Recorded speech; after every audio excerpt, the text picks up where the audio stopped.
What if one embossing folder could give you two totally different looks by just adding ink? This is an older 3D embossing folder, and we're going to be using this two different ways. Now, if you open up the folder, you can feel there's like a raised side in the plastic and a flat side in the plastic.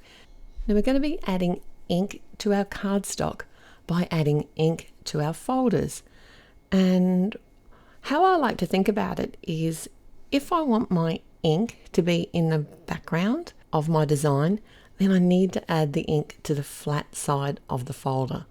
Now it's really easy to do. I'm using a dye ink here. You can use whatever dye inks you have. You can even use pigment inks for this technique. And sometimes it pays to do like a little test panel, and then you know exactly what sandwich you need for your design, or to get the best impression with your specific die cutting machine and your specific folder and the cardstock that you're using as well.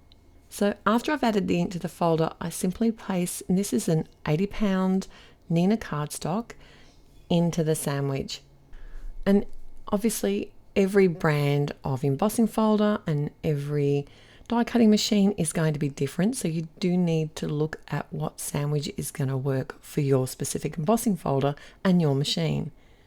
Now you notice here that I didn't get a very good impression around the very edges of the flowers, so I've added a really thin shim, extra shim. And when I say thin, this is literally a piece of copy paper folded in half. Now if you find that it's difficult to roll your sandwich through your die cutting machine, then stop. Never force your machine, especially when it comes to embossing folders, because they should run through quite easily. Now I didn't re-ink this design, and I also didn't move my cardstock, and that really improved the impression so much that I knew that was going to be enough to get me the best results with this particular sandwich. So let's get to work. I decided to change things up and go with a lighter mint color here, and this is also a dye ink. It's just a different brand. It's an Altenew one, but it works just the same. But if you need to, you can always rerun your cardstock with more ink through the die cutting machine. Just have to line up the cardstock in the embossing folder before you do that. And because this is dye ink, as it dries within the cardstock and dyes the cardstock, the colors will even out a little. All right, let's kick off our second technique now, where we're going to be adding ink to the raised side of the embossing folder. It's going to give us a totally different look using exactly the same embossing folder. Now this is a large ink pad. It is still a dye ink pad, and I'm having a little bit of trouble here. You can see how the edges of the ink pad are landing onto the flat portions of the embossing folder as well, and I don't particularly want those extra lines to show on my embossed image at the end, which it may or may not do. It just depends on your embossing machine, how much pressure it puts as it runs through the machine. But I really wanted to add that extra ink within the flowers and get as much detail as I could. So I just simply grabbed a wet cloth and cleaned up the edges of the embossing folder here before I run it through the machine. It might not bother you, but I think it would have been easier had I had like a mini ink cube or a smaller ink cube. I could use a brayer or even a sponge dauber. There are lots of different options to do this, but I wanted as much ink on there as I could. So an ink pad direct to the folder is going to give me that.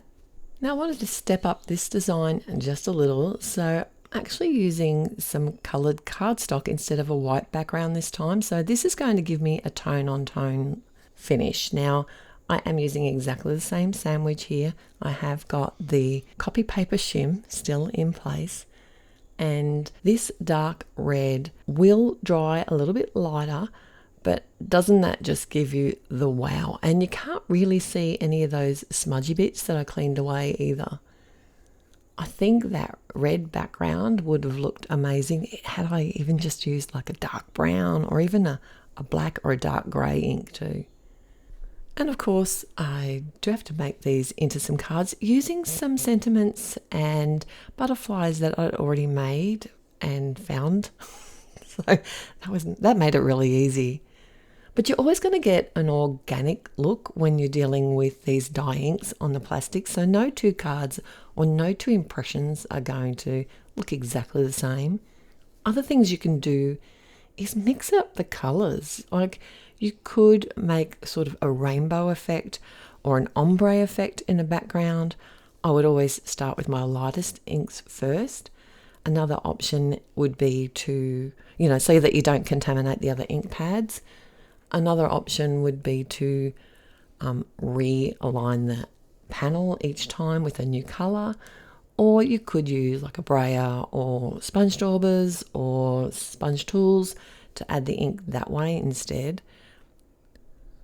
You can also do this technique with 2D embossing folders, but obviously you won't have such a raised image, so it will be a little bit more difficult with the debossing side of things, or if you tap too hard when you're trying to do a background, you might end up with some ink within the actual image itself.